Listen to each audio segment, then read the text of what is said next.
Salam, salam sejahtera bagi kita sekalian, jemaat yang dikasihi Tuhan.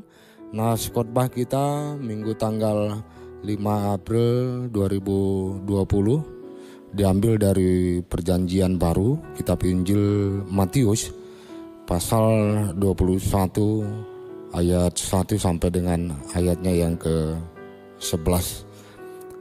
Dengan perikop Yesus dielu-elukan di Yerusalem.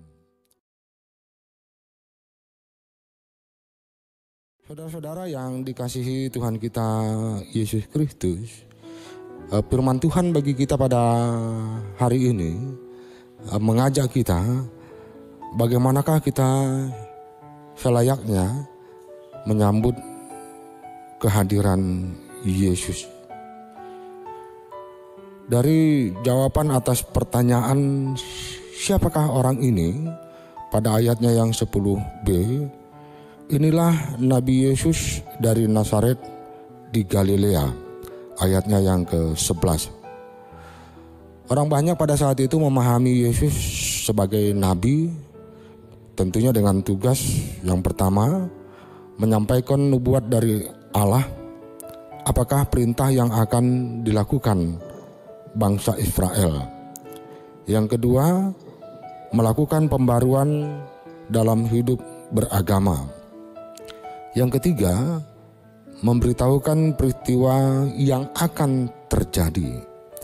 Berdasarkan keadaan Israel yang dijajah oleh Romawi, rakyat Israel tentu menginginkan kehadiran Yesus sebagai nabi, yaitu menubuatkan sekaligus memimpin mereka untuk melepaskan diri dari penjajahan Romawi. Keinginan itu dapat diketahui dari seruan yang disuarakan oleh orang banyak pada saat itu. Hosana bagi anak Daud, diberkatilah dia yang datang dalam nama Tuhan. Hosana di tempat yang maha tinggi. Hosana artinya segeralah Tuhan menolong kami. Anak Daud, yaitu penerus kerajaan Daud atau pemerintahan Daud. Rakyat Israel mengharapkan kehadiran Yesus untuk memimpin mereka agar merdeka dari penjajahan Romawi. Apakah kehadiran Yesus memenuhi harapan rakyat Israel? Mengetahui cara Yesus hadir dengan mengendarai seekor keledai, cara ini menggambarkan Yesus hadir dengan kelemah lembutan dan kasih Allah. Yesus tidak hadir dengan mengendarai seekor kuda sebagai simbol kekuatan atau kekuasaan. Cara kehadiran Yesus ini bermakna bahwa Yesus bukan hanya memenangkan Israel, namun juga Yesus memenangkan bangsa Romawi. Artinya ialah Yesus menginginkan agar bangsa Israel dan juga bangsa Romawi sama-sama melakukan pembebasan tanpa kekerasan ataupun peperangan.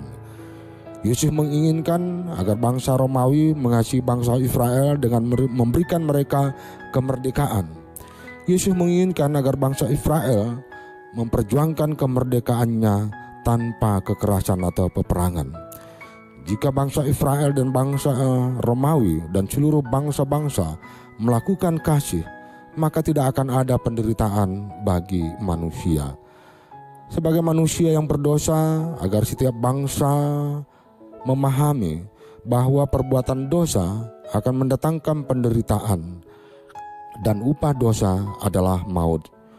Setiap manusia dan bangsa di dunia dikehendaki oleh Yesus memandang kepada kasih Allah di dalam Tuhan Yesus Kristus untuk melepaskan manusia dari perbudakan dosa. Saudara-saudara, seruan apakah yang dapat kita sampaikan kepada Tuhan atas kondisi bangsa-bangsa di dunia ini menghadapi COVID-19? Yang pertama adalah kesadaran kita sebagai manusia yang menjajah dalam tanda kutip alam semesta ini, karena kerakusan manusia membuat alam rusak.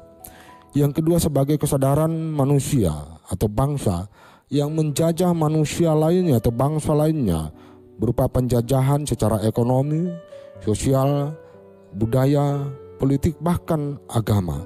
Semua jenis penjajahan ini dilakukan demi kesejahteraan sekelompok atau suatu bangsa, sekelompok agama, sekelompok politik, bukan untuk kesejahteraan secara menyeluruh bagi seluruh umat manusia dan ciptaan Tuhan lainnya. Kesadaran inilah yang dikehendaki Tuhan bagi kita dalam menghadapi COVID-19 saat ini. Berdoa, memohon keampunan dari Tuhan atas ketamakan kita sebagai manusia dan juga bangsa. Pada masa Paskah nanti kita berdoa agar Tuhan melewatkan atau Pesah atau Paskah dari COVID-19 ini. Kita dapat menyampaikan seruan kepada Tuhan. Hosana bagi Tuhan.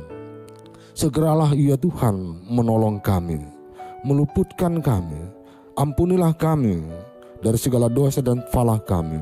Dan kita hanya berharap kita dapat melewati semua persoalan-persoalan sulit ini dengan kasih dan pengampunan dari Tuhan. Sehingga Tuhan memberikan kita kekuatan dan kesehatan. Tuhan dengan kuat kuasa Roh-Nya yang kudus menyertai kita agar dapat hidup seturut dengan kehendak firman-Nya. Amin.